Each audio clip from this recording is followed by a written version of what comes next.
Lord of Mystery. The Return of the Stars, chapter 181 to 190. At the entrance of the villa, Hibbert saw Asta off. After he walked out of the door, he said, "Asta, why did you refuse this kindness just now?" It was too sudden. It felt out of control. Asta sighed. He had been thinking about this question all the way. He needed Earl Hall's help, and Earl Hall also made it clear that he would support him and even paved a smooth road for him. Why would he refuse such a good condition? Why not just accept it frankly? Hibbert looked at Asta deeply and said, "Asta, you can never control everything. I understand this truth." Asta nodded. He really understood this truth. But facing Earl Hall's sudden kindness, his first thought was to refuse. At that time, he felt that as long as he agreed, he would be tied to the chariot of the Hall family.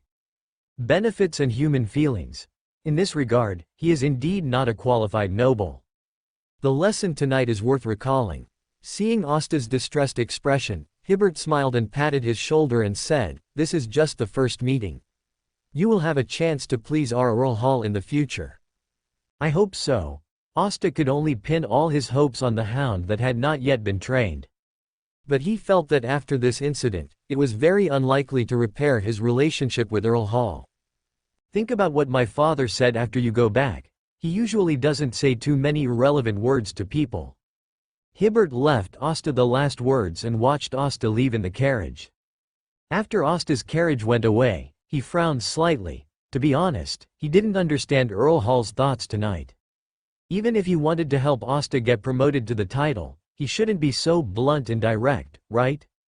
The Lowen nobles have always been a symbol of restraint. He couldn't figure it out, just like Asta.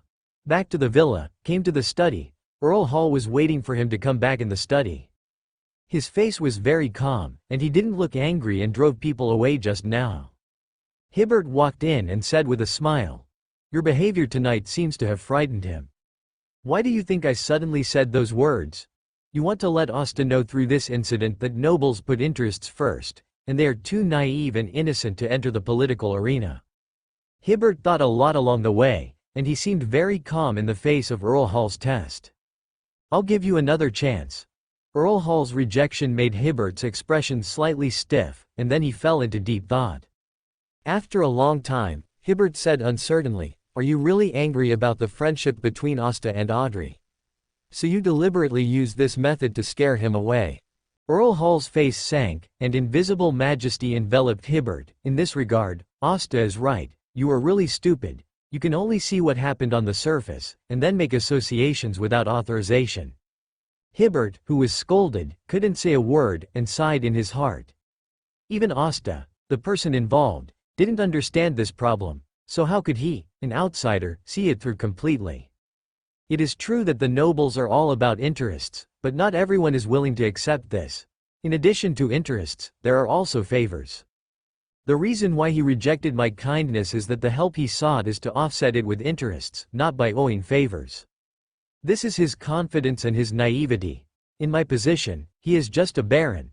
What benefits can he bring to me? Hibbert listened to Earl Hall's lecture and said thoughtfully, "Do you want to use favors to bind Asta to the chariot of our Hall family?" Earl Hall smiled, but still rejected Hibbert's guess. This is also what he can't figure out. Hibbert really wanted to say, "Why do you have to be so roundabout? I can understand that my father has many tricks, but why does Asta have so many tricks? He is so young, how did he notice something wrong from his father's question? In fact, I am very satisfied with his performance tonight." Earl Hall suddenly changed the topic, and Hibbert almost couldn't keep up with his train of thought. He had just had a stern face and issued an order to expel the guest in a stern tone, but now he said he was very satisfied with Hasta? After thinking for a while, Hibbert asked his confusion, "If you are very satisfied, why do you want to be a villain for no reason?" Hasta's performance tonight is too simple and naive, and he still lacks real tempering. Giving him a little setback can make him go further. Hibbert couldn't understand this again. Is he satisfied with Hasta's simplicity and innocence, or dissatisfied? At this stage, I am very satisfied with his simplicity and innocence in some aspects. This may be the reason why Audrey is willing to get close to him. It is relatively pure and without too many selfish desires. Hibbert turned his body silently and didn't speak. Just now, he said that he made an association between Hastur and Audrey without authorization. But what about the beloved Earl Hall? Isn't what he did a test of Hastur's character? Father-in-law looking at son-in-law, his sense of substitution is stronger than mine. Hibbert was sure that Earl Hall must have his own personal emotions regarding this matter tonight. Especially when he scolded Hastur for being naive and asked him to leave. Hastur returned home and sat in the study thinking about Earl Hall's intentions tonight. He didn't think Earl Hall was a person who would show his emotions so easily, but his performance tonight was very puzzling. He showed kindness in front of him, but then he told him to go home directly. It's inexplicable. Asta sighed, took out his pocket watch and looked at the time. It was already past 10 o'clock. He had no intention of continuing to think about this issue. No matter what Earl Hall's true thoughts are, just take your time and go your own way. After walking out of the study, Butler Neal looked sad at the door. In the end, he couldn't help but said, "I have always believed that the future of Lord Baron is limitless. I hope you will not be discouraged because of what happened tonight." Asta was stunned for a moment, then smiled and said, "Butler Neal, thank you for your comfort." Butler Neal gave Hastur a look that encouraged him to work hard, and then went to do other things. Even Butler Neal is so good at making associations, so no wonder Greco and Hibbert are thinking wrongly. Fortunately, Miss Audrey is not thinking wildly. Hastur murmured, choosing to take a bath and then go back to his room to rest. The Hall of Stars. Hastur's eyes fell on the star where the high-dimensional overlooker was. The white crystal eyeball, which was originally normal, was discovered by the personnel guarding the bell tower. They regarded this thing as a divine object given by God, and even built a small chapel to enshrine the white crystal eyeball. The white crystal eyeballs emit a hazy light, which seems to be affecting the people around them. But not many people come to believe in it. Most of them come to watch it just out of curiosity. Except for the clockkeeper who discovered it, other personnel did not show too much fanatical worship. There should be the consciousness of a high-dimensional observer in the white crystal eyeball, otherwise I shouldn't be able to see this scene. Does the high-dimensional overlooker want to develop his own followers in this way? This is too casual. It doesn't show any miracles, nor does it show anything too abnormal, except for the fact that it emits a little light. Hastur stared for a long time, but chose to continue watching. If the high-dimensional overlooker really develops his followers in this way, it can also provide him with some future reference. After looking at this side, I looked at another small spot of light. The incarnation of the high-dimensional overlooker no longer stayed at the seaside, but was sailing on the sea following a ship. His attire has changed into a classic sailor look, and he even does hard work on the ship. Did you come here specifically to experience life? Hastur really doesn't understand the thoughts of a high-dimensional overlooker. After watching for a while, Hastur glanced at the other stars. There is nothing unusual about it, only the lamp god is unfortunately sealed in the wishing lamp. Late at night, in Mrs. Germani's room, the crimson light outside the window spread little by little along the edge of the window, and a shadow that melted into the darkness silently came into the room from outside the window. Mrs. Gemini, who was already lying in bed, woke up immediately and looked at the graceful figure in front of the mirror as if there was no one around. "You came in through the window again, don't you have a long memory? Don't be so cold. I didn't mean to hurt your sweetheart last time. Besides, I was the one who suffered the loss. He stabbed me hard in the heart." Maraka took off all her clothes in front of the mirror, then walked naked to the bed, lifted the quilt and lay down in it. Before Mrs. Germani could refuse, she took Mrs. Germani's hand and placed it on her lower abdomen. She said in a bewitching tone, "I still have his breath left here. His sword penetrated my lower abdomen from here, and he stirred it hard. That feeling is really unforgettable. Don't you want to follow the passage he opened and come in to take a look?" Soon, the quilt was covered, and a suppressed moan floated from the room to the window. The crimson moon in the sky wanted to take a closer look at this beautiful scene, but was blocked by black clouds. When the music faded away, the dark clouds in the sky also left tactfully, allowing the light of the crimson moon to shine again. "Have you really thought about it? Once you embark on this path, there will be no room for regret. Don't you always hope that I will become a real witch like you? What I hope is that you will think it through and become a witch voluntarily, rather than choosing to become a witch because of love. In that case, you will be very painful in the future. Isn't this better? Only by experiencing pain can you get closer to the origin? Okay, I will bring the assassin potion tomorrow night to help you become an extraordinary person. Where is your mother? She is probably looking for a suitable person in the bar. Maraka left a last taunt, put on his clothes, and left through the window along the shadow.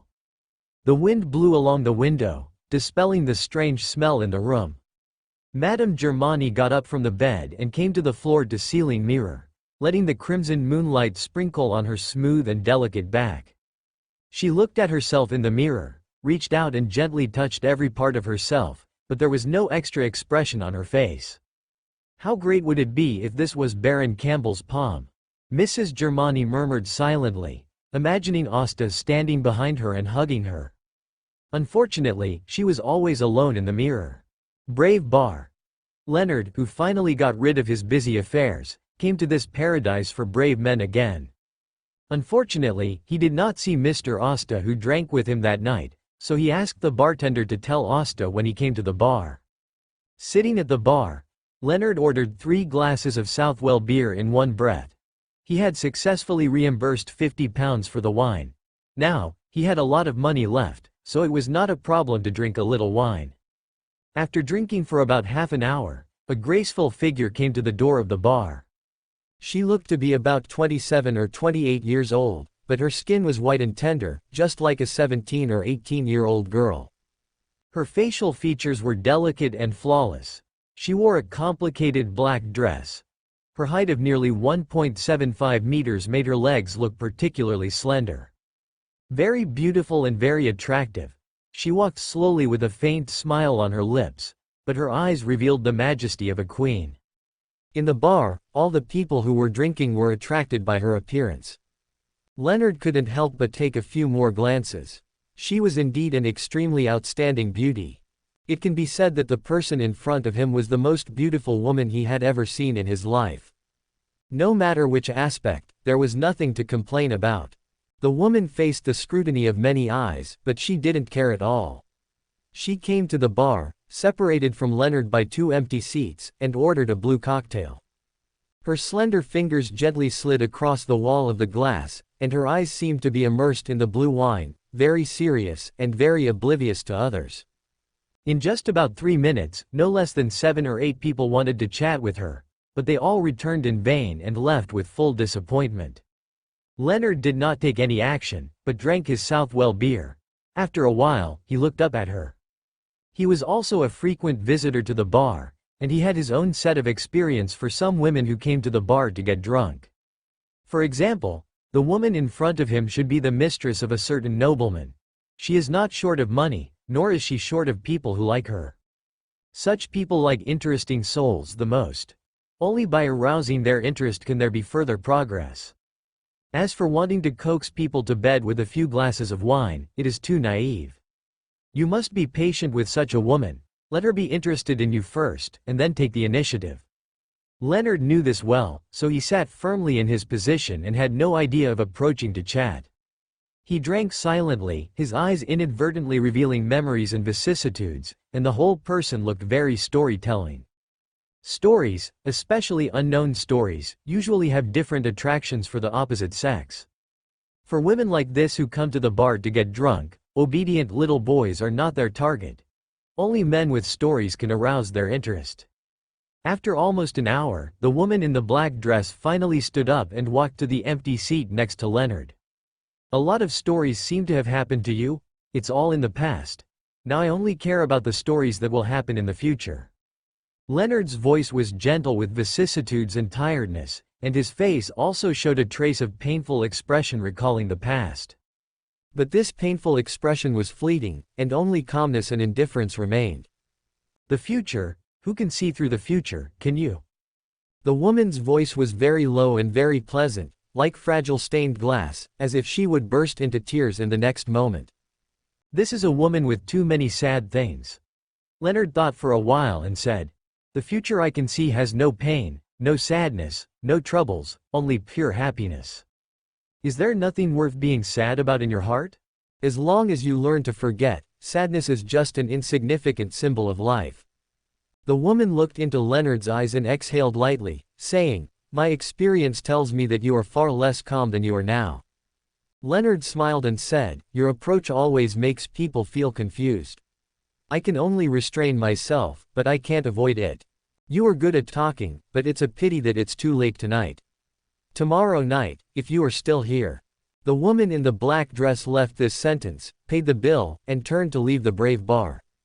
At this time, many drinkers in the bar who were paying attention to this place gave Leonard a thumbs up, and some even whistled obscenely.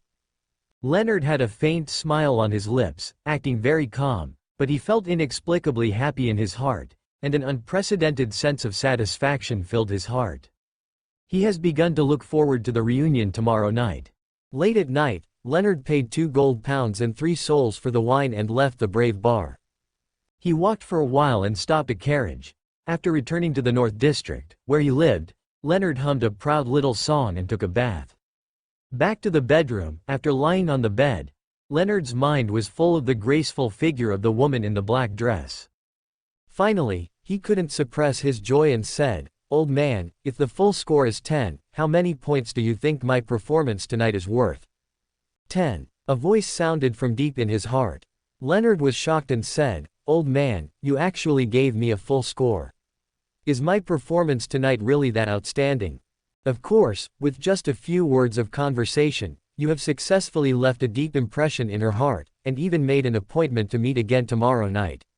Such a performance is definitely a full score. Leonard said happily, "Old man, I'm not as good as you said, so I only gave myself 9 points. Oh, where did the missing point go? Alas, I couldn't win her over the first time I met her, which proves that my ability still has room for improvement." You actually learned to be humble, which is really rare. After Leonard was happy for a while, he came to his senses. "Old man, you are not making fun of me in different ways, are you? You are too worried. I am optimistic about you, come on." Leonard always felt a little strange. The old man was not so easy to talk to on weekdays. But tonight, he was uncharacteristically sure of himself. Has he discovered his shining point? Appointment tomorrow night. Leonard smiled foolishly for a while, then pulled the quilt to cover his head, and a few more uncontrollable laughs came from inside. "Hey, I seem to have forgotten to ask her name, so rude." Hillston District. Asta came to the law firm today, but Lecturer Foreign was not here. He said he was busy dealing with some school matters and asked him to come here when he was free. Everything in the law firm is on the right track. There are very few things that really need Asta to decide. Most of the things can be solved by the lawyers brought by Lecturer Foreign. When he was free, Asta looked through the financial statements of the law firm in the past month. From no fluctuations at the beginning, to a slight twitch of the eyelids, to a look of shock. This law firm is really profitable. In just 1 month, excluding the salaries paid to the lawyers and the salaries of the assistants, the law firm made a net profit of about 3,000 gold pounds. The factory managed by manager Harley now has nearly 200 employees, and the profit created is just this amount.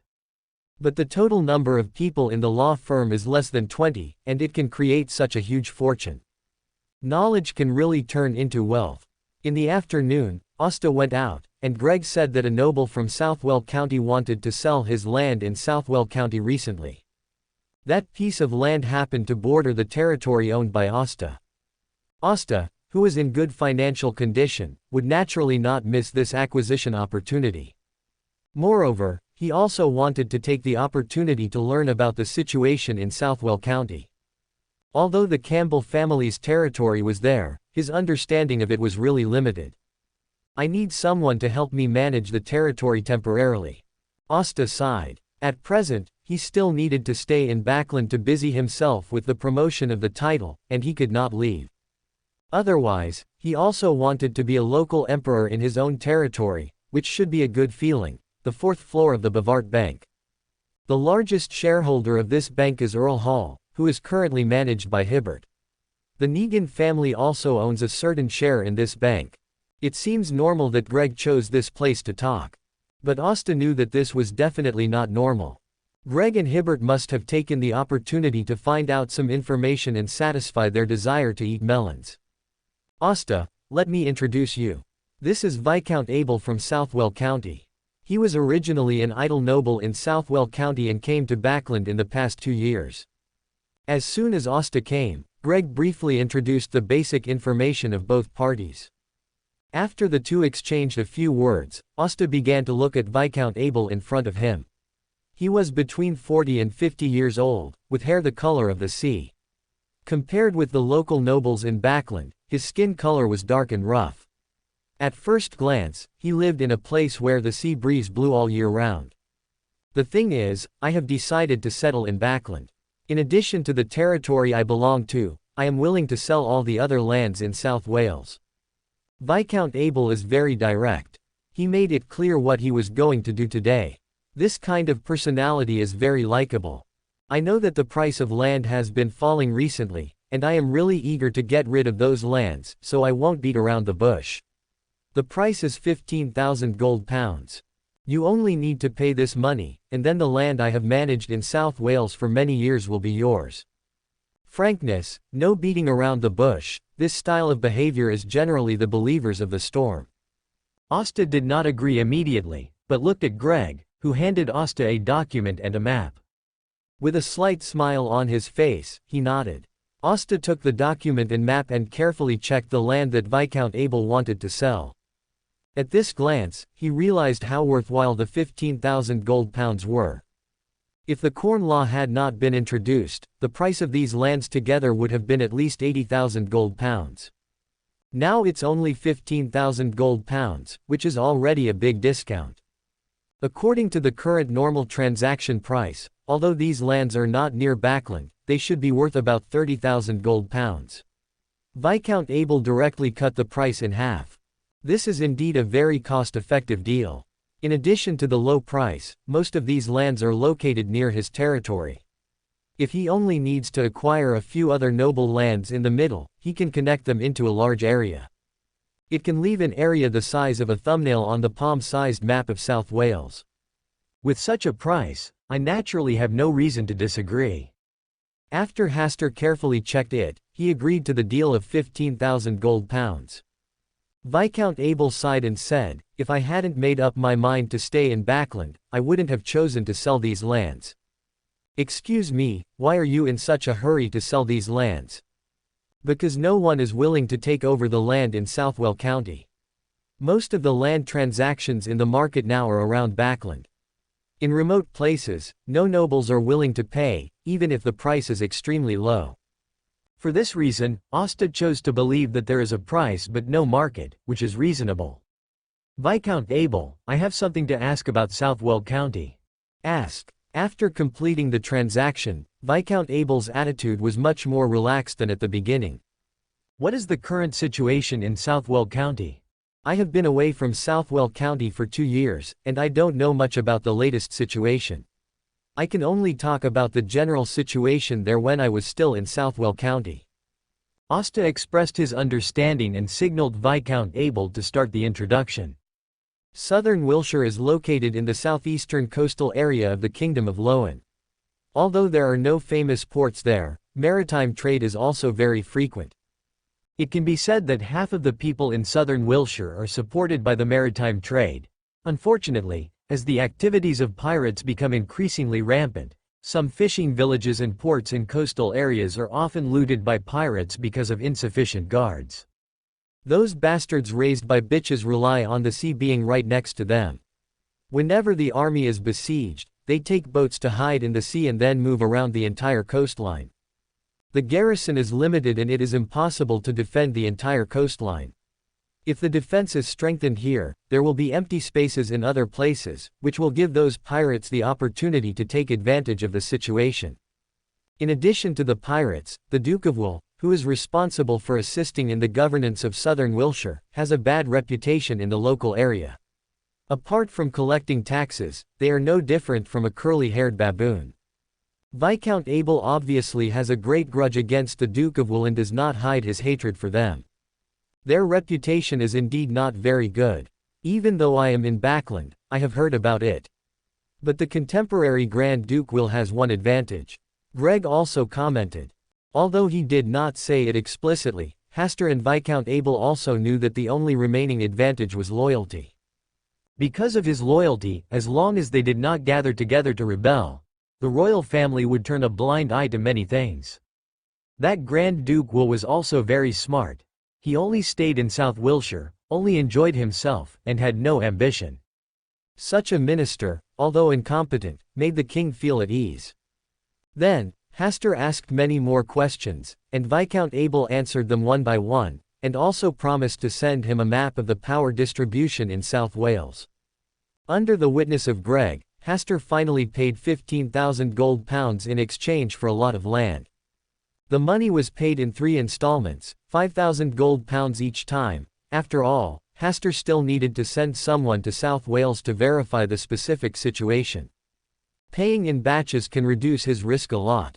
With Greg as a guarantee, Viscount Abel had no objection. After all, the heir of Duke Negan, the wealth in his hands is definitely not comparable to these 15,000 gold pounds. After finishing the business, Hibbert, who happened to be handling things at the Bavart Bank today, invited Hasta to go out and play tonight. No, I still have things to deal with. Hasta would not be fooled by Hibbert and Greg. These two people must want to take the opportunity to ask about the things between him and Earl Hall and Audrey. At about 9 o'clock in the evening, Hasta finally left on the pretext of something.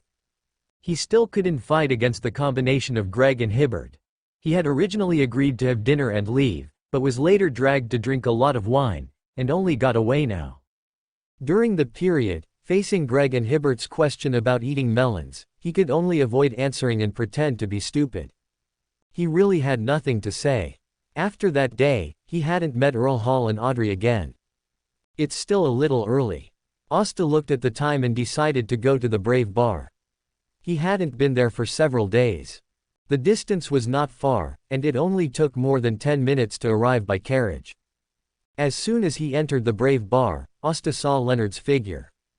He wanted to go up and say hello, but when he saw the woman Leonard was talking to, his steps stopped. If he remembered correctly, the woman in a black dress was the Black Saint who saved the witch that night. An immortal witch of Sequence 3. If he had known that he would meet this witch here, Asta would rather choose to continue drinking with Greg and Hibbert. Even if he was teased by them, it was better than facing an immortal witch directly. But he had already come in, he couldn't just turn around and leave. In front of an immortal witch of Sequence 3, any movement could not be hidden from her perception. Fortunately, when he went there as a spirit, he was wearing armor condensed by the war emblem, and the immortal witch did not discover his true face. Asta slowly walked into the bar, sat at the edge of the bar, ordered a glass of golden wheat wave cocktail, and drank it silently. Leonard also noticed Asta's arrival, but he was talking at a critical moment, so he naturally couldn't split himself, and could only give Asta an apologetic look. In response, Asta turned sideways and couldn't help but give Leonard a thumbs up in his heart. This guy actually wanted to pick up an immortal witch of Sequence 3. With his immature means, how could he be a match for this immortal witch? It seems that he tried every means to win the beauty, but in fact, she is the real master of fishing. She just pretended to be an ignorant girl, appreciating Leonard's performance and satisfying her extraordinary hobby. Strange. Leonard could not detect the identity of the immortal witch, but the old man in his body should be able to see through it all.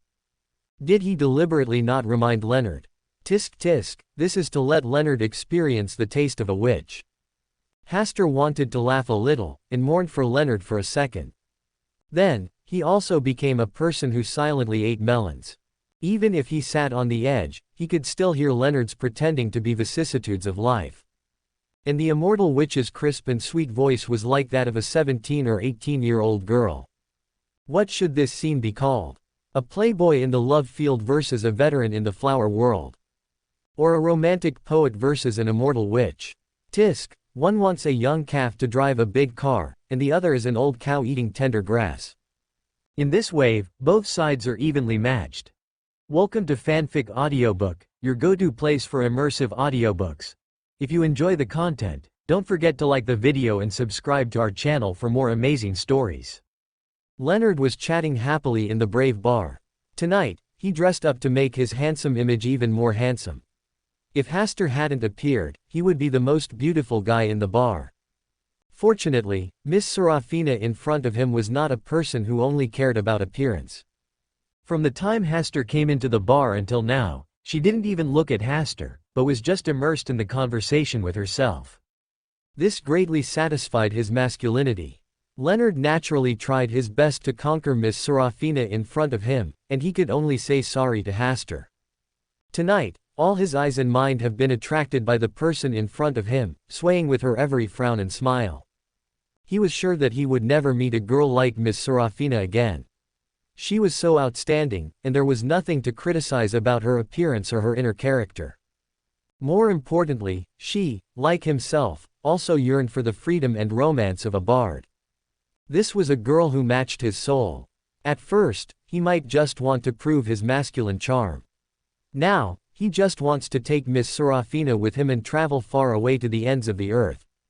As the conversation deepened, Leonard could feel that Serafina's eyes on him became more gentle and attached, and her eyes revealed her yearning for the life she described. Oh my God, in the messy environment of the bar, she was like a white lotus that danced in the wind and just broke out of the mud. Her black dress made her owner more holy and flawless.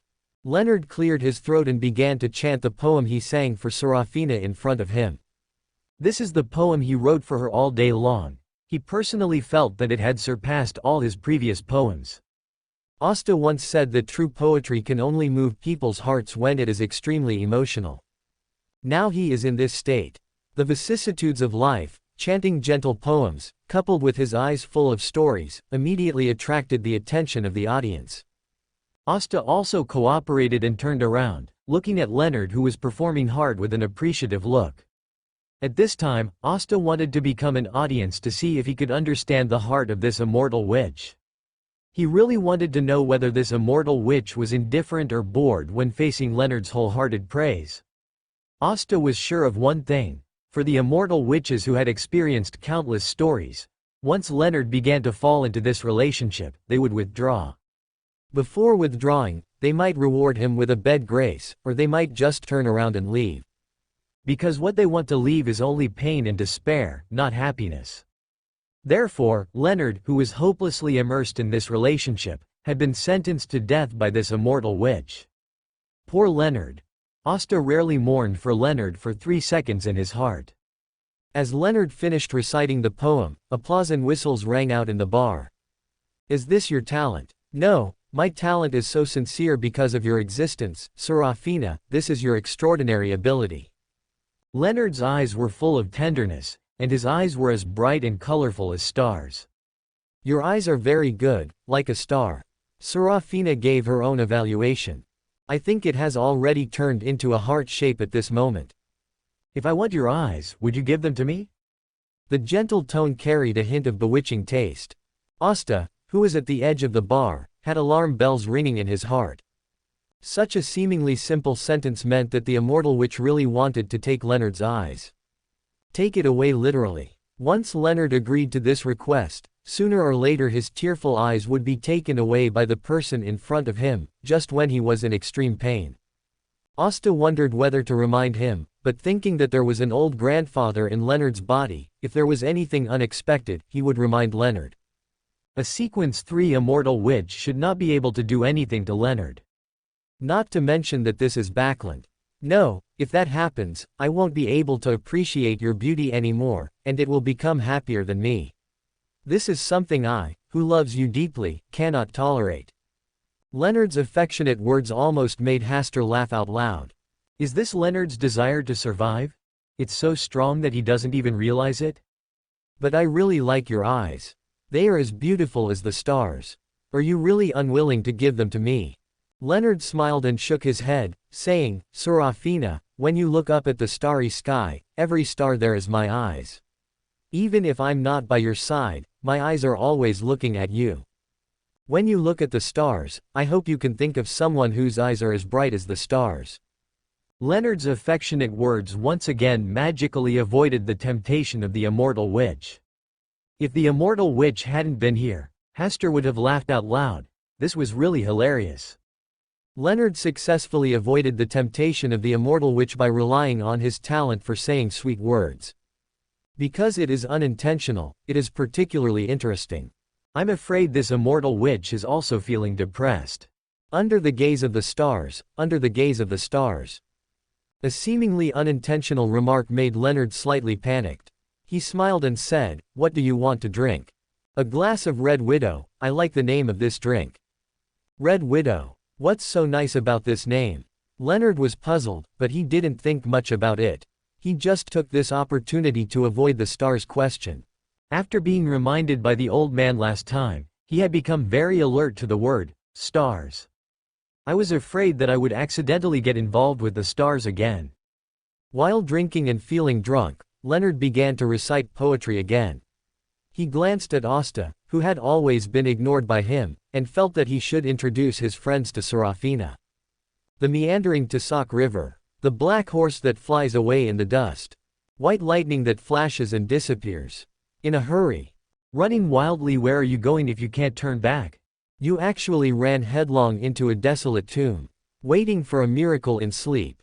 The plump flesh spans the decaying bones, the girl holding flowers in her hands. Who are you waiting for to arrive? When Hasta heard the familiar poem sung by Leonard, he really wanted to spit a sip of wine in Leonard's face. Why does this guy want to involve himself when he is so good? Can't you just let yourself be a quiet melon eater? He had already anticipated what Leonard would say next. Sure enough, after Leonard finished singing the poem, the eyes of the immortal witch who called herself Serafina shone slightly. This poem is really good, your talent is amazing. Serafina, although I wish I was the owner of this poem, it was written by a friend of mine who is here tonight. Serafina showed a curious look in her eyes at the right time. Leonard stood up and walked straight towards Hasta's location, only to see that Hasta had already gotten up and headed to the bathroom. He was stunned for several seconds, then returned to his position and said sheepishly, "He seems to have drank too much tonight." "Your friend is the blonde young man just now?" "Yes, only his handsome appearance can match the talent of this poem." Leonard made no secret of his admiration for Hasta. "Sounds interesting. Are you familiar with him? We only met once." Leonard then told the details of his first encounter with Hasta to Serafina in front of him. Seeing that Serafina seemed very interested in this, Leonard hurriedly stopped talking about Hasta. In front of a girl, you must not praise another man too much. Once the girl's curiosity is aroused, the situation will go in a bad direction. "Serafina, tonight belongs to the two of us. Even though he is my friend, he should not join us." I think he deliberately avoided it just because of this. At this moment, Leonard understood that Hasta suddenly left for the bathroom, in order not to steal his limelight in front of Serafina.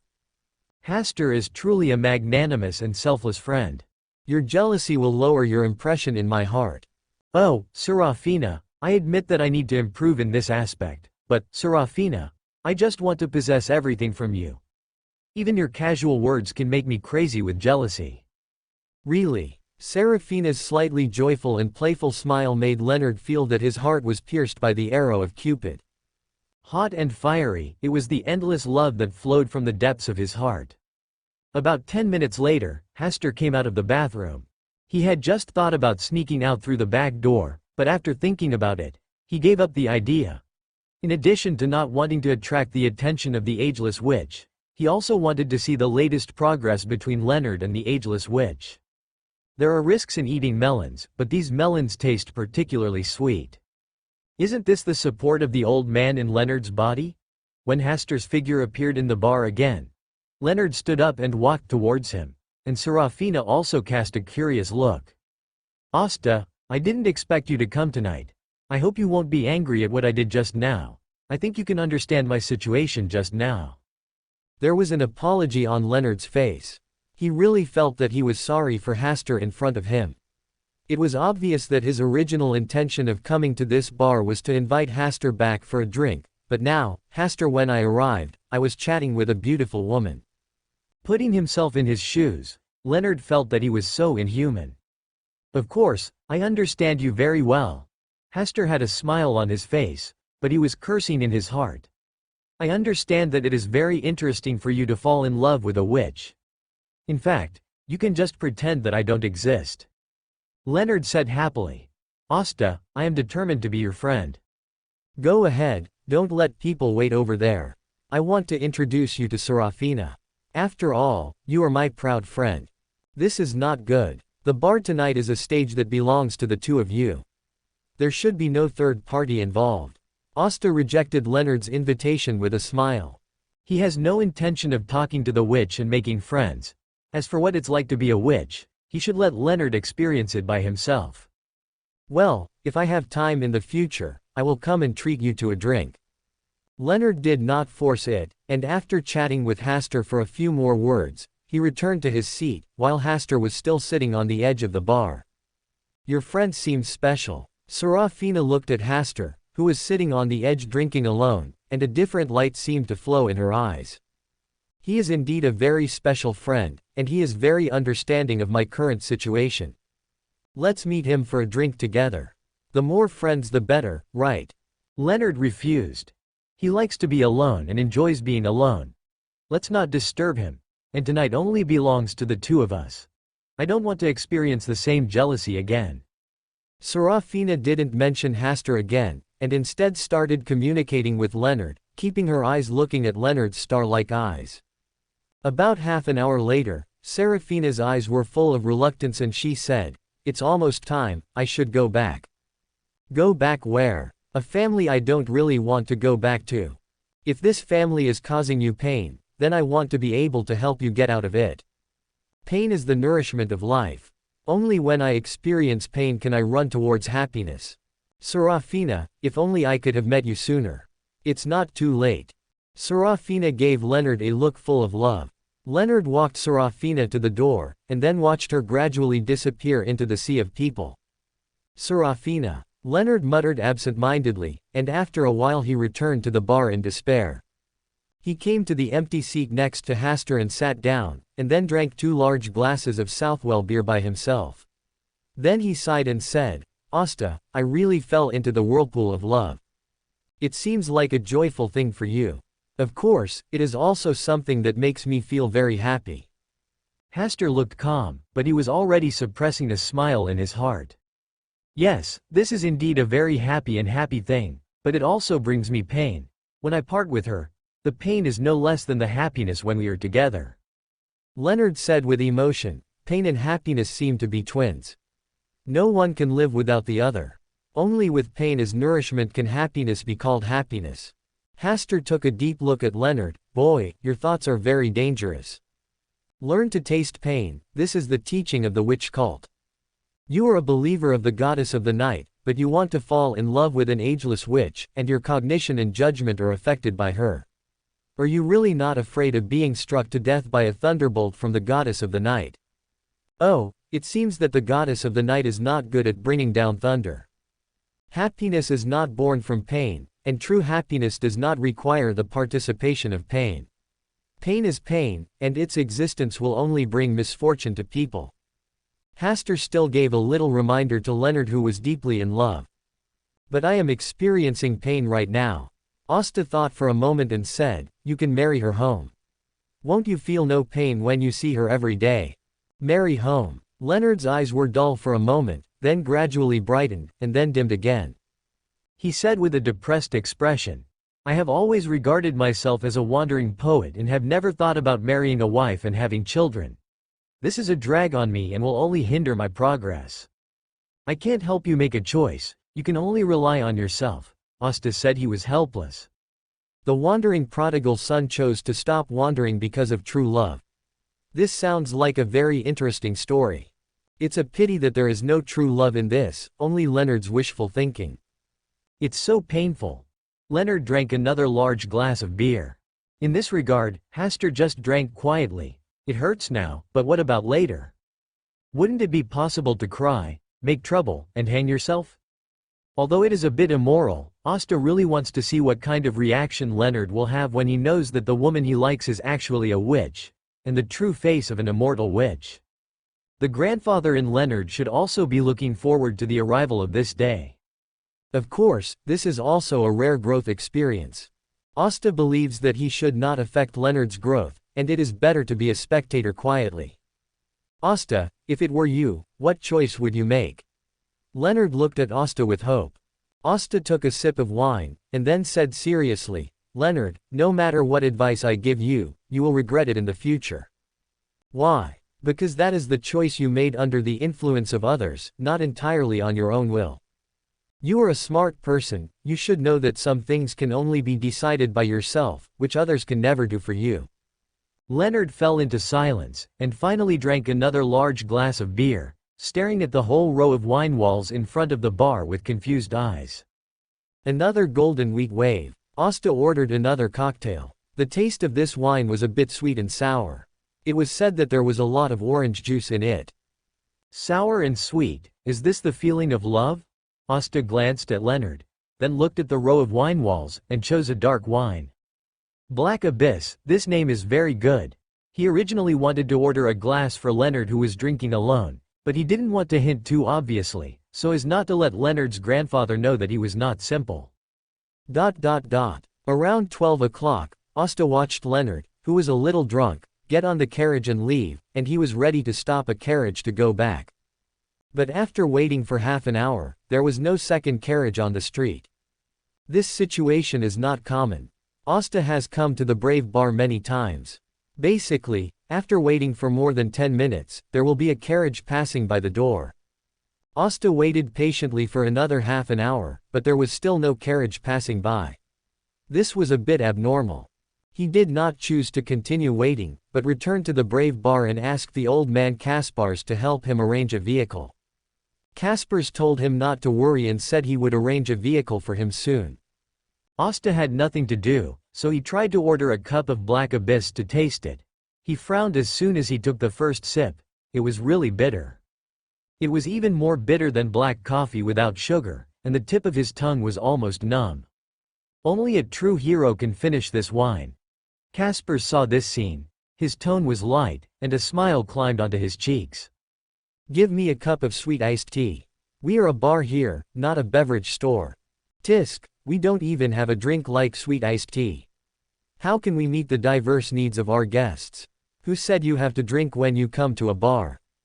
After chatting with Kaspars for a few words, Asta replaced it with a glass of ice water. After waiting for another 10 minutes, there was still no carriage, but a familiar figure came to the door of the bar. It was the immortal witch who came back, Serafina. Asta resisted the urge to swear, pretended not to see her, and continued to taste the ice water. It was indeed the abyss of despair. He had just tasted it and encountered such a despairing thing. This immortal witch was obviously coming for him. She sent away the drinkers who wanted to chat with her and sat down next to Hasta. Just now, I was wrong. Her tone was no longer as tender and crisp as a girl before, but full of laziness and the aloof temperament of a queen. It's late at night. It's not good to be alone outside. Since he couldn't avoid it, Hasta had no scruples. Since Will promised himself, he would naturally keep an eye on the whereabouts of this immortal witch. It is estimated that he was just having a bad taste and deliberately did not lead the immortal witch away through the traction of fate, so that he could meet her tonight. It's really not safe. Are you willing to take me home? Do I have a chance to refuse? Why do you want this opportunity? What are you afraid of? I don't want my friends to misunderstand me. Then shouldn't you take me home to avoid any accidents? Serafina's eyes fell on Hasta's face, and she couldn't help but sighed. He is indeed born with a good appearance. Thank you for your compliment. Let's go. I'll take you home. Asta had no choice.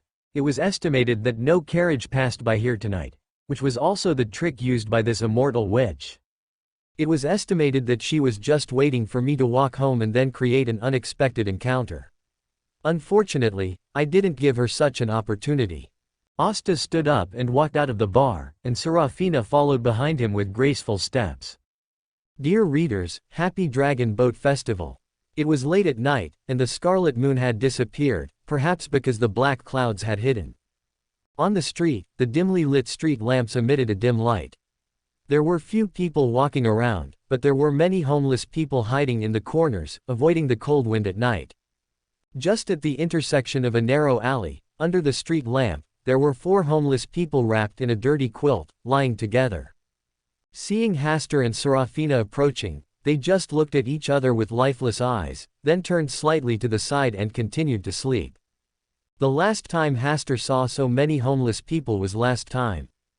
There were not many traces of them during the day, but they appeared from all corners at night, perhaps because there were police patrols during the day. Backland, the city of hope, is really a bit ironic. Hasta just looked at everything around him, and never spoke, but let Serafina lead the way. The other party didn't speak, and he didn't want to speak.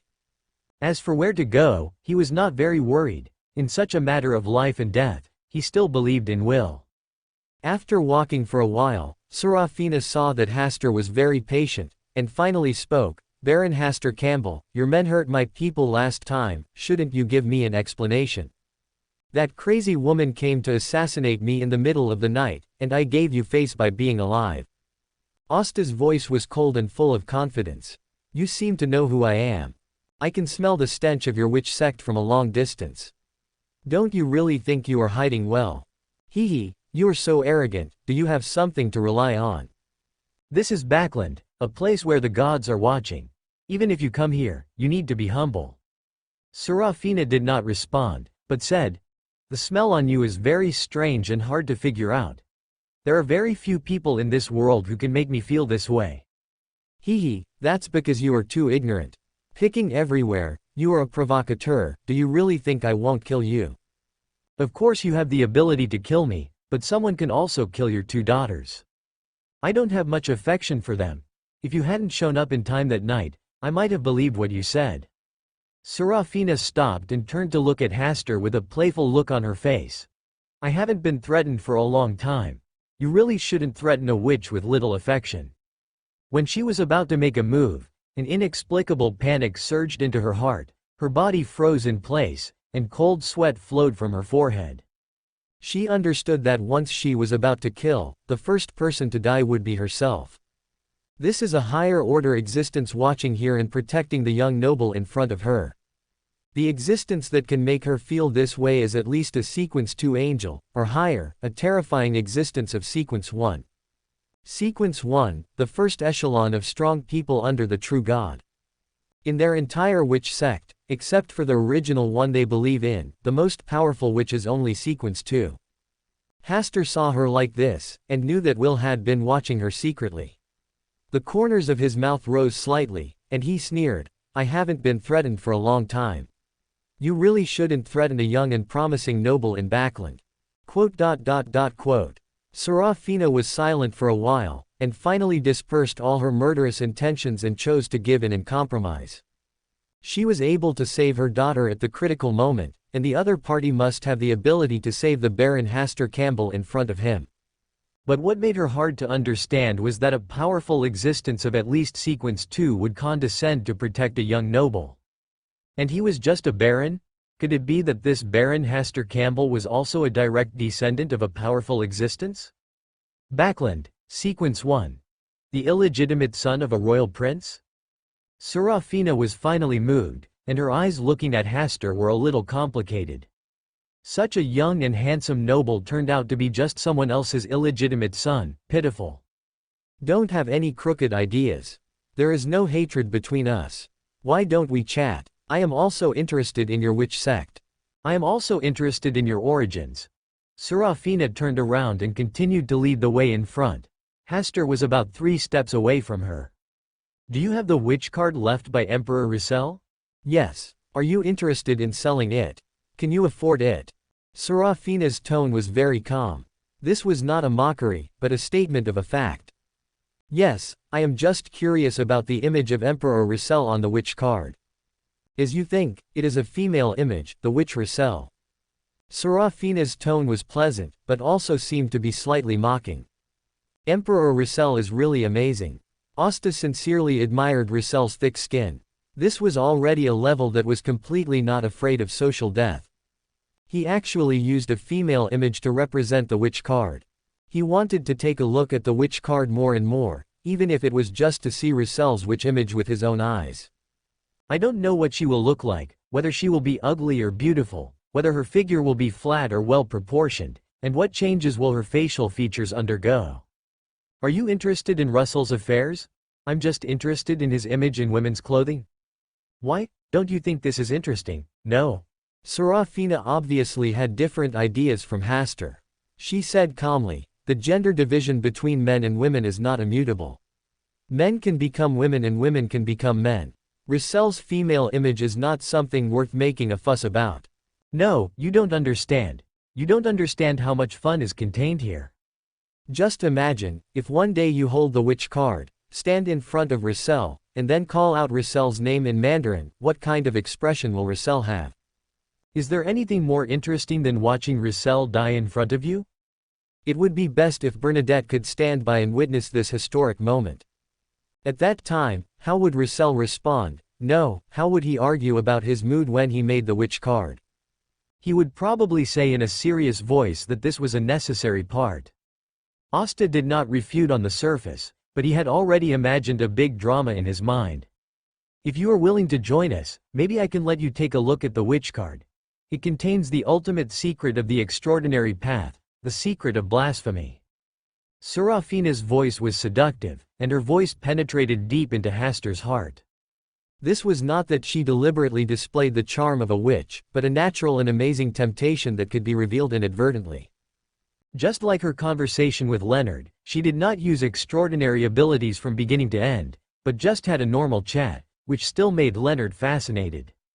The secret of blasphemy? Shouldn't it be the secret of becoming a god? Hasta didn't mind giving this immortal witch a little shock. Just such a sentence, and still hiding it? And, just relying on this little knowledge to seduce herself? At least you have to come up with more valuable chips. Serafina was stunned for a moment. Have you seen Rissel's other tarot cards? Do you think such knowledge would be a great secret to the existence behind me? Serafina fell silent again. If the other party was a sequence 1, then he must have known the relevant knowledge long ago. I want the formula of the assassin's potion. What's the price? Asta brought the topic to the formula of the assassin's potion. It's better to do it today than today. Since he has already opened up to the immortal witch, he might as well trade with her directly, so as to avoid starting with Germani. Oh, are you tired of being a man? Such a provocation is too childish. Serafina thought for a while, and then smiled slightly, stopped and said, I can give you the formula of the assassin's potion. The condition is also very simple. You must let me hold your arm for the last section of the road. Of course, if you want to be more intimate, I don't mind. What kind of condition is this? Asta was stunned. Isn't it obvious that he wants to take advantage of him? He is holding arms, even more intimate. Could it be that Leonard in front is not asleep and is waiting on the roadside? A cliched love triangle story? I refuse. Why? Serafina looked puzzled. Just holding arms, is this condition difficult? When the nobles danced ballroom dance, the posture was much more intimate than holding arms. Do you think I'm as cheap as you? Serafina forgot to refute for a moment. Let's talk about the conditions. Don't think about other people's bodies every day. Serafina understood that the Baron Hasta Campbell in front of her was very narcissistic, quite narcissistic. But she didn't get angry because of this. She had been in the world for so many years and had seen all kinds of people. She had also seen many narcissistic people. The only person who could resist her charm and still remain narcissistic was Asta. Interesting, I'm getting more and more interested in you. Serafina laughed and flicked her fingers. Several lines of dense text appeared at the corner of Asta's clothes. This assassin potion formula is a reward for you to take me home tonight. Do you know how many gold pounds this shirt of mine costs? Serafina was stunned for a moment, and finally chose to ignore Asta's words and continue to lead the way. Finally, the two of them came to the outside of a large house, under the window of a house on the second floor. After a while, the upstairs window was opened. Mrs. Germani appeared from the window, looking at Hasta and Serafina below with an incredible look on her face.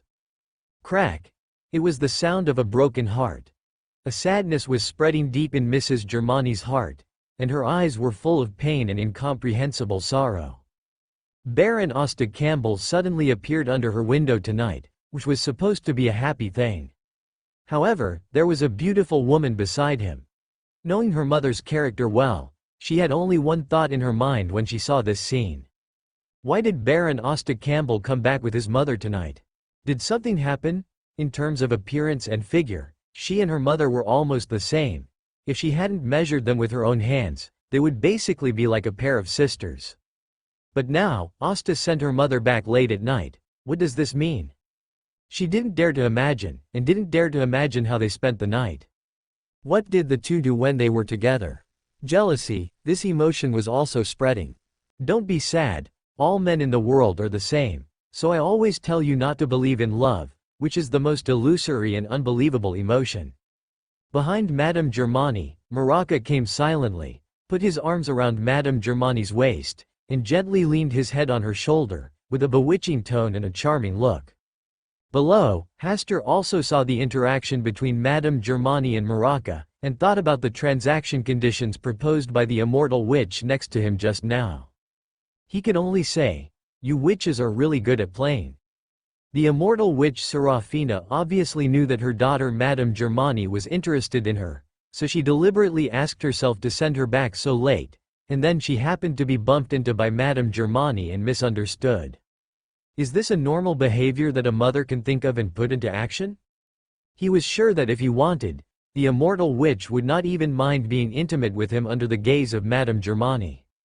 And the witch who assassinated him, her expression, her actions, obviously loved Madame Germani very much, and Madame Germani looked very similar to their common mother. It would be strange if there were no other feelings between them. Witches are indeed twisted souls. They are all so playful. In contrast, Madame Germani, who has always abided by her identity and has not messed with him, is simply a good baby in the witch circle.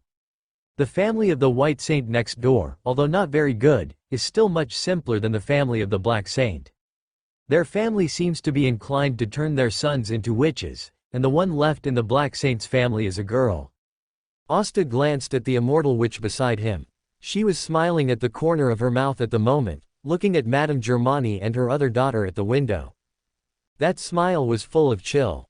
I don't know if she was angry about her two daughters not sleeping in the middle of the night and staying together all day, or because they were embarrassed to mess around in front of her guest. At the window, Maraca also felt the chilling gaze. She was not afraid, but raised her chin slightly, looked at him unceremoniously, and then hugged Mrs. Germani tighter, as if to declare ownership. Mrs. Germani was obviously thin-skinned and could not bear such stimulation, especially in front of her mother.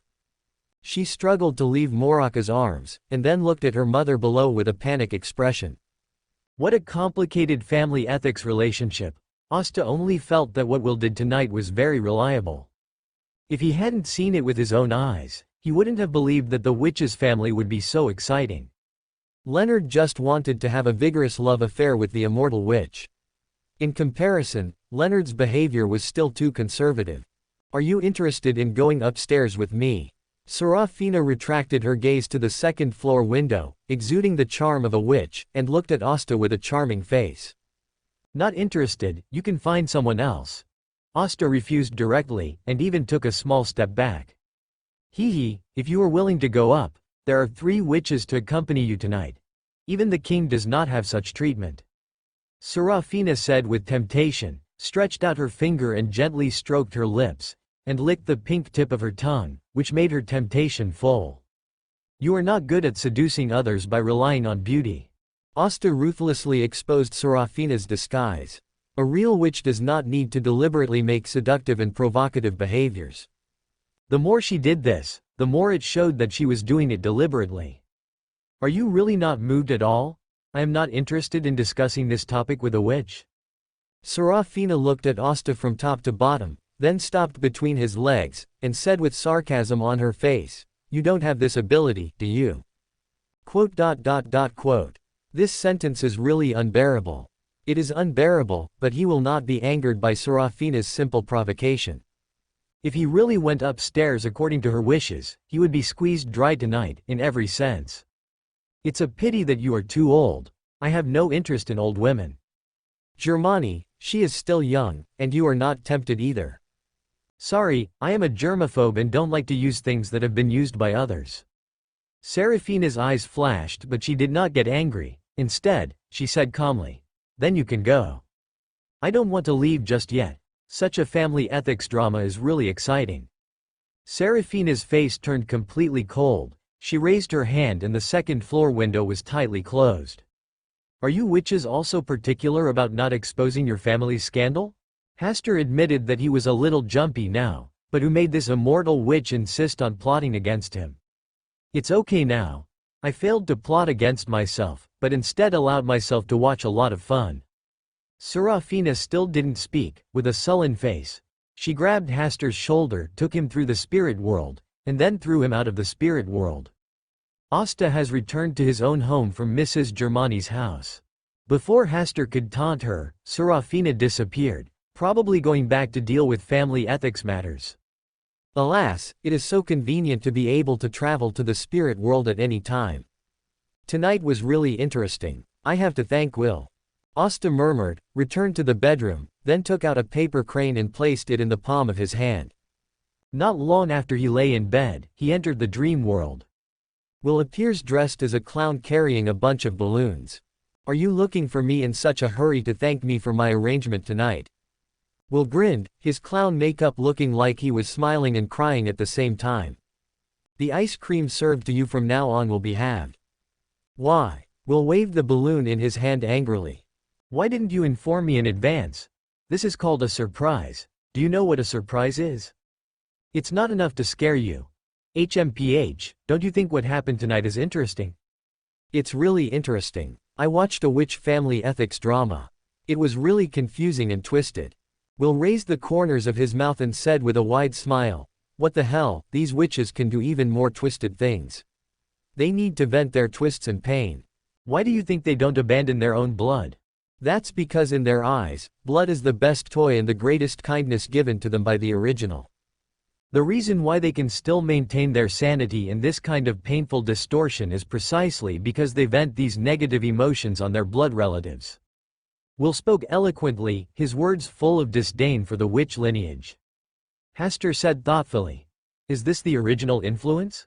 "No, this is their own choice. The original witch did not issue any special oracle. It is their own choice to pass on the pain and distortion from generation to generation. People who have been hurt eventually turn into butchers who cause tragedy. They are pitiful and hateful." Hastur was quite emotional about this. There were not a few people like this in the world. Will looked at him and said, "Why did you come back so early tonight? That witch didn't invite you to play some new games together?" "Play some new games?" Asta's face turned dark and he said in a deep voice, "From now on, cut your ice cream in half." "I'm so angry." Will didn't care about Hastur's threat at all. Just because he suppressed the ageless witch tonight, Hastur watched a good show in vain. From now on, there will only be more ice cream on offer, not less. "Ha, be careful. I will go to your house to find you tomorrow." "No, your destiny will change as soon as you come here. This is the best way to get along now." Hastur just scares Will and doesn't want to interfere with Will's destiny. Because Will's destiny was not with him from the beginning. After finishing his chat with Will, Hastur went to the Hall of Stars to accurately verify the authenticity of the assassin's potion formula. His chain of order itself is a concrete product of order and rules, and it is very simple to verify an assassin's potion formula. The verification result is true. Now all you need to do is find the corresponding extraordinary materials to turn Azishara into a cat assassin.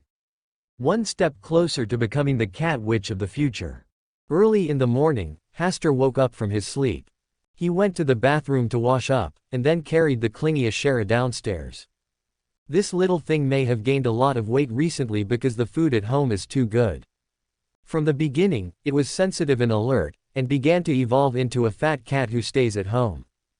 Hastur didn't want to raise Ashera into a big orange cat. He was going to force it to go out for a walk, and ask the maid to take it out for a walk more often if she had nothing to do, and to control its food intake a little bit at ordinary times. Meow. Ashera looked at Hastur with innocent eyes, but it was useless.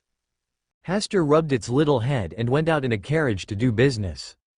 He now had two things to do.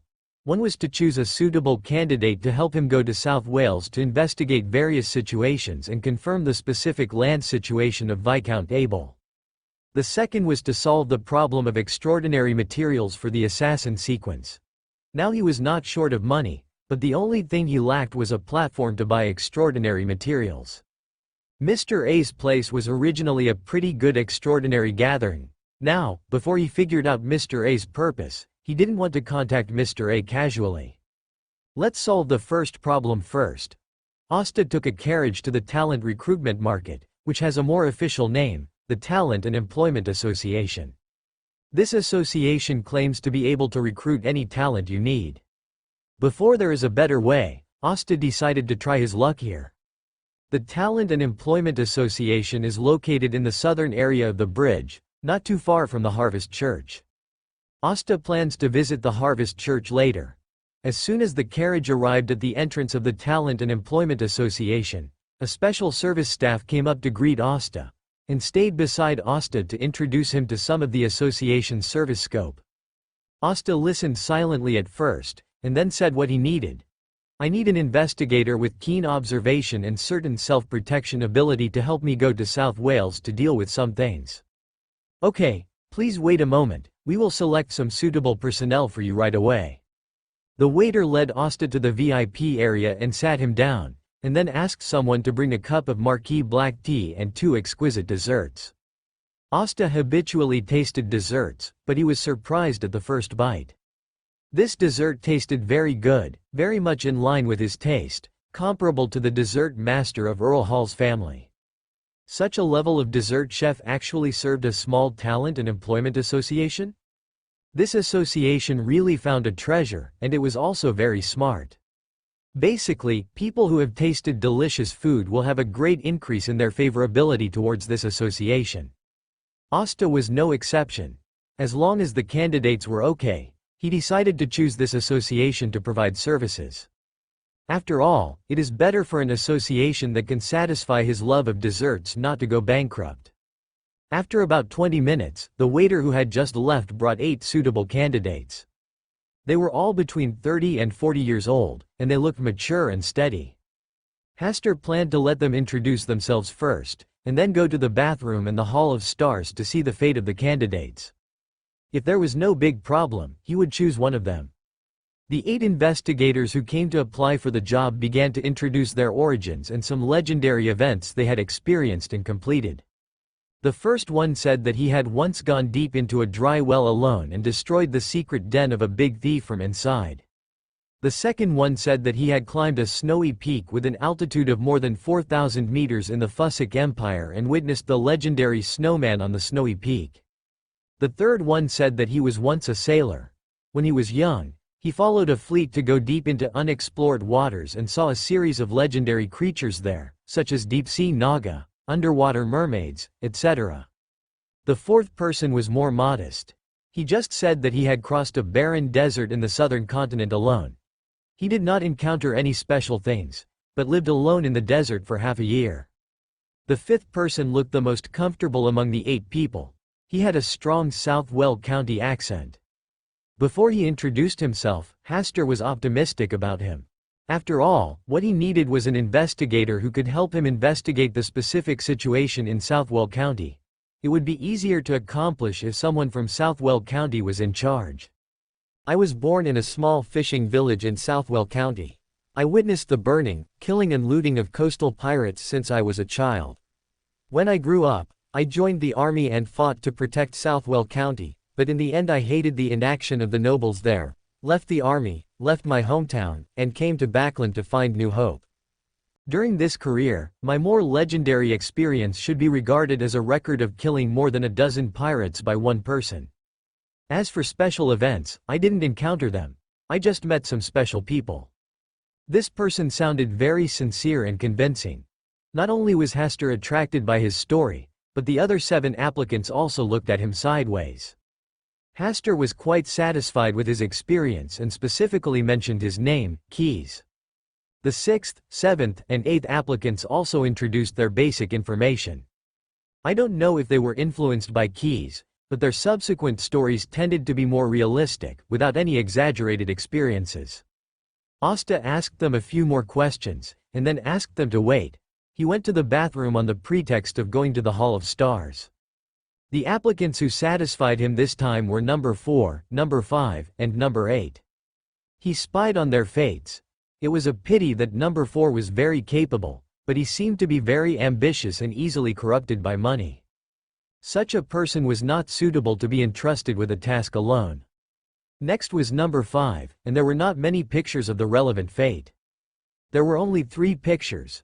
The first picture was a scene of him fighting against the pirates who were burning, killing and looting on the coast.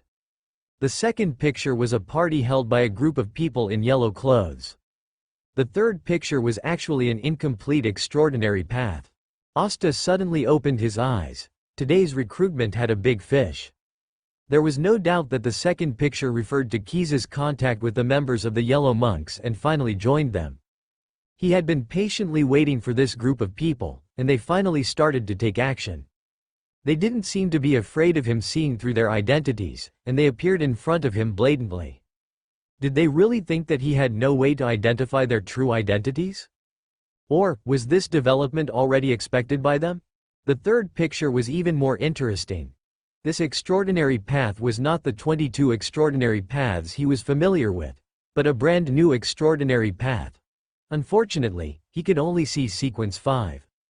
Its extraordinary names from the initial sequence 9 to sequence 5 were Sequence 9, Gambler Sequence 8, Chanter Sequence 7, Scripture Writer. Sequence 6, Exorcist Sequence 5. Winner. This is a brand new extraordinary path, an extraordinary path from the King in Yellow. Gambler, Chanter, Scripture Writer, Exorcist, Winner. Asta silently chanted these 5 words, 5 identities. Judging from these 5 sequences alone, the Yellow Monks did involve the ability of destiny, but it was different from the destiny path that Will was in. Will's destiny path was very pure, and the whole road revolved around destiny promotion.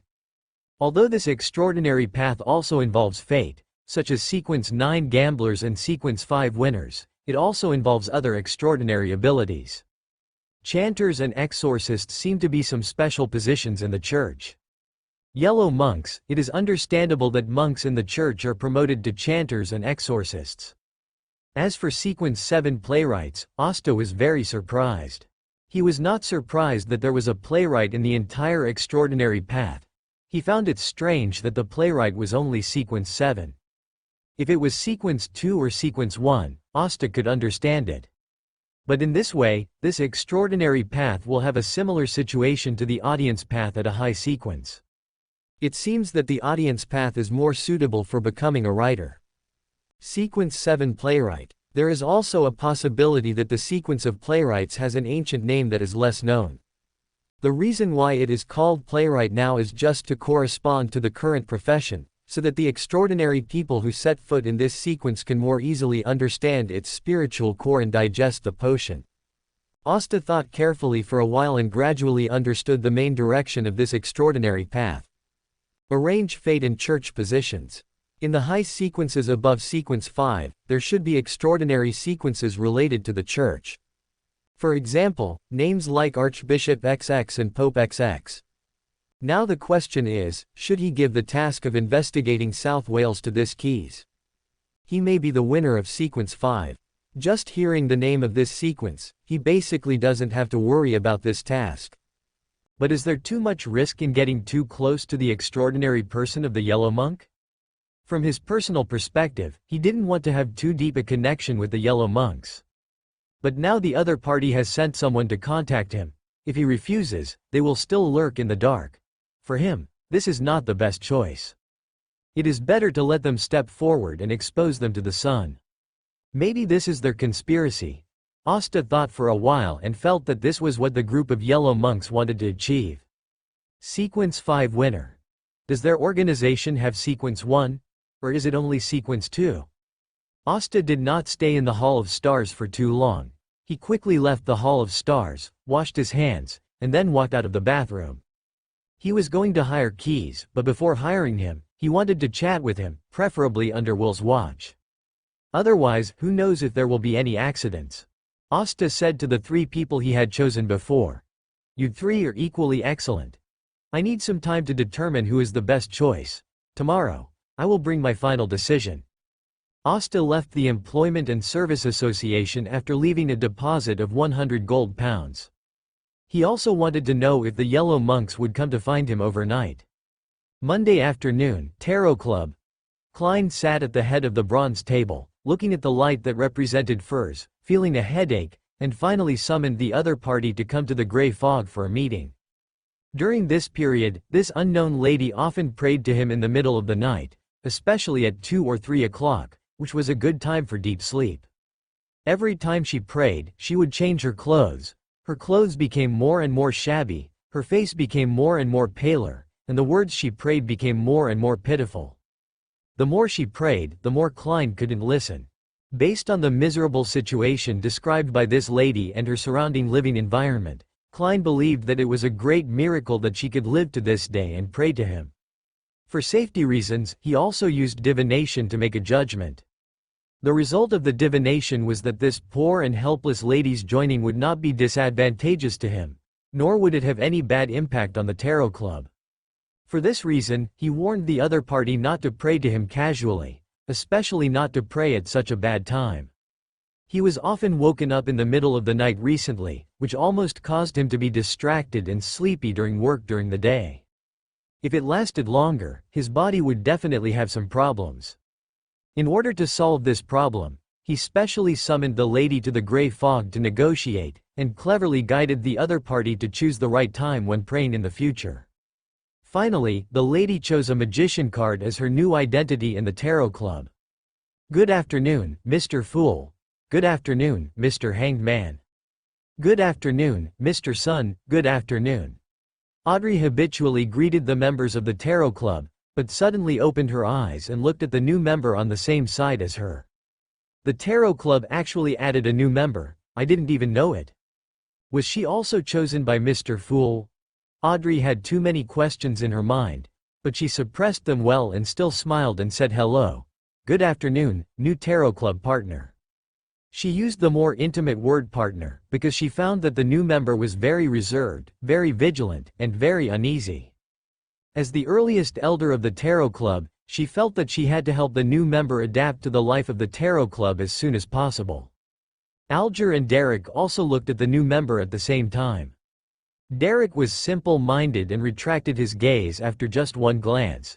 He could attract the attention and help of Mr. Fool through prayer, and others should be able to do so. The light of hope should be equally sprinkled on every inch of land. Alger was very calm on the surface, still with a cold and deep expression, but in fact he took in the performance of the new member and Miss Justice at the first time. Little Sun was relatively simple, and it was impossible for him to recommend others to join the Tarot Club. Miss Justice once mentioned that she would introduce new members. But now it seems that Miss Justice also seems to be puzzled by the appearance of the new member, which can prove that the new member did not join the Tarot Club because of Miss Justice's recommendation. This is very critical. Although he was a little dissatisfied with Mr. Fool's sudden invitation to a new member to join the Tarot Club, he could accept that the other party was not from Miss Justice's side. Furs was also silently observing the others, even though Mr. Fool had told her that there were 3 other members of the Tarot Club. She was a little prepared in her heart, but when she really saw them, she still felt nervous. She also felt the looks of the 3 people just now. The girl who first greeted her seemed to have a very good personality, giving people a very cheerful and polite feeling, a bit like Miss Audrey, who was born in an aristocracy and always maintained just the right elegance. The person opposite who looked away after only one glance was tall and burly, and he looked difficult to mess with.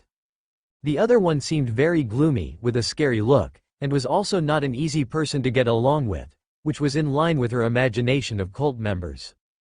This is the new member, Miss Magician. Klein started to introduce the new magician. Furs, whose name was called, stood up and bowed slightly. M's Magician, welcome to join our Tarot Club. You can call me Miss Justice. Audrey has always been a model of politeness and elegance in the Tarot Club. Furs stared at her for a while, and she felt that this girl who called herself Miss Justice was very similar to Miss Audrey she knew. Especially her appearance and tone of voice, which really resembled Miss Audrey. But how could a kind person like Miss Audrey join such an evil organization? Well, it must be because I know too few people that I subconsciously compare Miss Audrey with this Miss Justice. Then, Alger and Derek also began to express their welcome. After the welcome, it was time for Klein to read Rissel's diary. This time, there was only one Rissel diary sent by Mr. Hanged Man. Miss Justice, who has always been known for her generosity, has not handed in a single Rissel diary recently. It seems that she was able to produce so many crucial Rissel diaries at the time, and she might really have been influenced by 008. But could 008, who was far away in Tingnan at that time, really influence Miss Justice in Backland? Is there something hidden here that he doesn't know? After the Tingnan incident, Klein spent a lot of time thinking about the details of the incident and came to many interesting conclusions. He didn't say anything directly, but pressed the Rissel diary he had read on the table, indicating that they could talk freely. Audrey mentioned the latest situation in Backland. After the person who claimed to be a believer of the stars appeared, the whole Backland seemed to be much cleaner, the number of homicides also dropped significantly, and the public security situation basically returned to the situation before the believers of the stars appeared. Regarding this matter, Klein can say with certainty that he knows the inside story of this matter better than anyone present. If someone really asked him about this matter, he would not panic at all. Someone who has the same idea as him is Furs. She thought for a while, then deliberately lowered her voice and said, "The star believer who appeared in Backland recently is fake. He is not protected by the stars at all. This is a trap." As soon as she said this, everyone looked at her. Klein was most curious. Only those who participated in the action that night and the church leaders knew that Leonard pretended to be a star believer. How did this magician know about it? Also, wasn't she lying in bed dying of illness? How could she still observe what was happening outside so keenly? Audrey was nervous. From the tone of this magician, she seemed to live in Backland. She hoped that this magician didn't know her, otherwise her real identity might be discovered. Although it was nothing after her real identity was discovered, she felt that she still had to maintain a sense of mystery, and then use her own judgment to reveal the real identities of other Tarot Club members. Alger chuckled and said, he actually dared to pretend to be a believer of the stars. It seems that his good luck is about to end. No one can easily deceive such a high-ranking being. With the reminder from Mr. Fool last time, he has maintained a deep respect for the stars. Especially since he sailed on the sea for many years, sometimes the instruments failed, and he relied on the guidance of the stars in the sky to break out of the storm circle and return to the normal course. Not only him, anyone who lives on the sea knows that the stars are an existence that cannot be easily desecrated. Furs was very satisfied with his awe, and the corners of her mouth were about to rise subconsciously, but she quickly suppressed it and did not make any further comments on this issue. Alger then mentioned the latest situation on the sea, most of which were related to the southern continent. As the situation in the southern continent became tense, some bold pirates landed on the land of the southern continent, ready to take the opportunity to plunder some wealth. Furs's evaluation of this was that Mr. Hanged Man should be a pirate who had committed many crimes, so he knew these situations so clearly. And Mr. Fool, who provided shelter for such a pirate, was naturally not a kind and mysterious existence. When it was Derek's turn, he talked about the Silver City. What he saw and heard was not what Furs knew, it was a new world that had not yet been discovered. When Furs heard that they called that place the Land of God Forsaken, he was suddenly shocked. The Land of God Forsaken, as the name suggests, is a place abandoned by God. A place abandoned by even God, and there is no sunlight all day long, isn't that the abyss where demons live? No wonder I always feel that Mr. Sun is particularly burly and different. It turns out that he is a demon. A demon actually uses the sun as his false identity, which is simply a blasphemy. This Mr. Fool can even accommodate such a demon, which shows that he is indeed an evil god.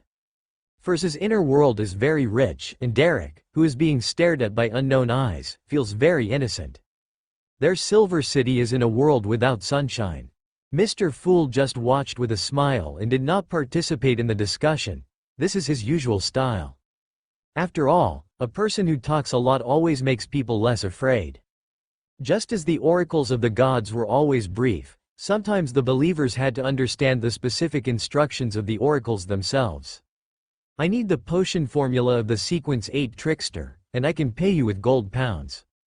After entering the transaction, Furs also put forward her own needs. First, she needed the potion formula of the trickster, and second, a successful undercover must learn to participate in everything and make herself look like everyone else. Hey, this magician lady also needs the potion formula of the trickster? Audrey's heart suddenly moved. She remembered that Ms. Furs had been looking for the potion formula of the trickster. Is this just a coincidence? The magician lady also lives in Backland, could it be? Audrey's eyes changed when she looked at Furs, becoming sharp and alert. What if it was really Ms. Furs, then wouldn't she have seen through her identity? Of course, it could be that she had misunderstood.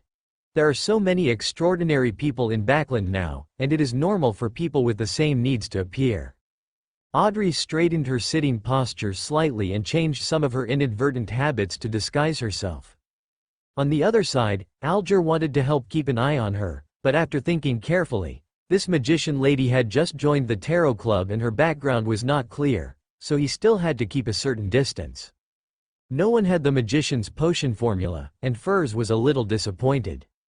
Let's stop here for today's party. With the end of the transaction, this week's tarot club came to an end. On the sea, Alger sorted out his mood and walked out of the captain's room of the Blue Revenge. As soon as he came to the deck to observe the situation, a crew member who was responsible for watching came to report something. It was said that 2 merchant ships that were about to return were found in the sea not far away. Alger had no interest in robbing merchant ships, but his men were all pirates, who were used to robbing for a living all year round, and his external identity was also a pirate, so he could not completely prohibit them from robbing. Just issue relevant regulations, not allowing random killings, just robbing property. But every robbery will cause many casualties, so he can only choose to acquiesce. Soon, the 2 merchant ships were caught up by the excellent performance of the Blue Revenge. Many pirates came to the side of the ship and began to taunt the 2 merchant ships, and even made some obscene actions to several beautiful female guests. Alger just watched without stopping, just hoping that the leaders of the 2 merchant ships would be more sensible and not try to resist. Otherwise, there will be blood today. Soon the iron hooks of the Blue Revenge were nailed to the 2 merchant ships, and the rope bridge was built, ready to start the siege. Alger asked his crew to persuade them to surrender and persuade them to hand over the property on the ship. If they are willing to do so, they can be allowed to leave by ship. Things went much better than expected, and the leaders of the 2 merchant ships decided to hand over the property on the ship in exchange for safe departure. As the captain, Alger stepped forward to accept their surrender. At this moment, his eyes were suddenly attracted by a young man standing next to the captain of a merchant ship. The young man was obviously dressed as a simple sailor, but he gave him a very different feeling. Especially the young man's eyes, which were like a shining white crystal. The young man's confidence and calmness, as well as his eyes that seemed to have found interesting prey, made Alger feel uneasy. He had lived on the sea for so many years, and he had his own way of observing people's words and expressions. Basically, anyone who could give him this feeling would not be simple. At this time, the young sailor said, "Are you pirates? Is this ship what they call the Blue Revenge?" The pirates next to Alger laughed, and kept mocking, joking and threatening the young sailor. The young sailor just looked at them with a smile, not angry at all, as if he was enjoying some interesting performance. Being a pirate seems to be a good experience. I want to join your Blue Revenge, and then we can conquer the sea together. It should be interesting to become the protagonist of the great era of navigation. The young sailor's shocking words attracted the pirates' crazy laughter. 2 pirates even pushed the young sailor forward. The young sailor was pushed down and sat on the deck, but he still had a smile on his face. "Bah! Don't you look at what you look like? You want to learn to sail the sea with your thin arms and legs? Don't mention it. He has a young and naive face. He is a rare and scarce commodity on the sea. Is it tight? We have to help him check it out. Maybe we can sell it at a higher price. Seeing this scene, Alger felt a chill in his heart for no reason. Very fierce, full of fear. The young sailor who was pointed at and insulted by all kinds of words still maintained a kind smile. He slowly stood up from the deck and looked at the pirates who were staring at him with verbal insults and obscene eyes. Pirates, a symbol of vulgarity, really make me feel uncomfortable. Like a murmur, the bodies of the pirates who were stared at by the young sailors were cut into countless pieces. The wounds on each piece of flesh and blood were very smooth, smoother than a sharp butcher knife cutting a piece of meat. Alger was completely speechless. There was no doubt that they had hit a wall this time, and it was not just a tough guy. As a Sequence 7 navigator, he had no idea how the young sailor did it.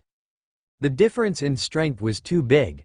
According to his estimation, the young sailor was at least a powerful existence above Sequence 4. He really wanted to swear. As a powerful Beander, he deliberately pretended to be an ordinary sailor and stayed on the merchant ship. This behavior was really too bad, but he didn't dare to swear. Instead, he didn't dare to say a word. This horrible scene also shocked everyone present. The people on the merchant ship felt terrible and happy at the same time. As for the pirates who were still alive, they were so scared that they lay on the board covered with blood and flesh and began to beg for mercy. "You go back." The young sailor asked the captain of the merchant ship to leave on the merchant ship, and he stayed alone on the Blue Revenge.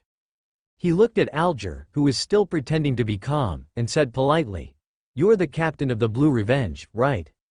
"Yes, I am Alger Wilson, the captain of the Blue Revenge." In front of such a being, any deception is a stupid act that will lead to death. "Captain, can I join the Blue Revenge now?" "Of course." Alger's voice was hoarse and trembling. He had no say in such matters. "Captain, don't be so nervous. I'm not a bad guy. I'm just an ordinary sailor who wants to be a pirate. I'm just happy that you have joined the Blue Revenge. Captain, you are smarter than them. Thank you for your compliment." Alger forced a smile at the corner of his mouth. "Captain, let's conquer this sea together. I will follow your will." Alger was very tactful and admitted his defeat. He began to order his crew to clean up the pieces of flesh and blood on the board, and then commanded the crew to start sailing. "Captain, I heard there are 6 treasures in this sea?" "Yes, there are 6 treasures with the greatest reputation and the most stories." "Captain, can you introduce them to me?" "Of course, it's my honor." Alger barely suppressed the fear in his heart and began to tell the 6 legendary treasures in this sea. The first one is the Death Key, which is said to be left by the fallen Death. As long as you get this key, you can inherit the power and wealth of the Death. The second one is the Fountain of Youth, which is deep in the Sonia Sea. It is rumored that the immortal King Agaritu, one of the 4 kings, drank the water of the Fountain of Youth. I personally think that the so-called Fountain of Youth is a trap deliberately spread by the immortal King Agaritu, and it is full of dangers. Alger told everything he knew one by one, without hiding anything. "Captain, you are very honest. Honesty is a very good quality. Thank you for your praise." The young sailor, no, he was already an ordinary pirate of the Blue Revenge. He looked towards the Sonia Sea and said with a smile, "Captain, let's set out to find the Fountain of Youth now."